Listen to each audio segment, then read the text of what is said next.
Дождливото време продолжува. Експертите апелираат земјоделците да бидат внимателни. Лозарите ја сопреа бербата поради дождовите, кои теренот го направија непристапен. Од друга страна, врнежите се добре дојдени за зголемување на влажноста на почвата. Овие врнежи од дожд може слободно да се каже се добро дојдени или благопријатни за сите, почнувајќи од луѓето, затоа што знаеме ќе се браните наполнот, но исто така и за самите земјоделци, со тоа што ќе се подобри после подолг период на суша, ќе се подобри и влажноста на самата почва. Но нормално врнежите на дожд, колку што се благопријатни, добродојдени, исто така прават проблеми за оние земјоделци кои што се уште имаат култури на отворено, па и за лозарите, каде што поради врнежите од дожд престанува или моментално запре бербата на грозето.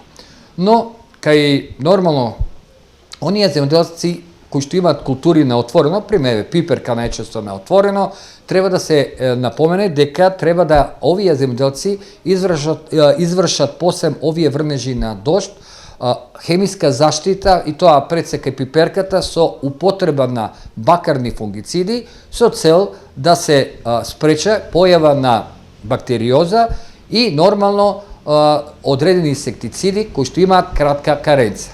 Ке напоменам и тука, под каренца се подразбива период кој што мора да помени од последното третирање па до берба на самите плодови. Под влијание на влажен воздушен бран, во земјава до петок ќе се задржи променливо време.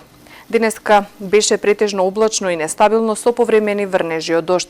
Наместа врнежите беа пообилни до 20 литри на квадратен метар, проследени со грмежи, засилен ветар и ретка појава на град. Максималната дневна температура денеска достигна до 22 степен. Стабилизација на времето се очекува веќе од утре. Ќе преовладува променливо облачно со сончеви периоди, наместа со услови за слаб локален дожд, претежно во источните делови.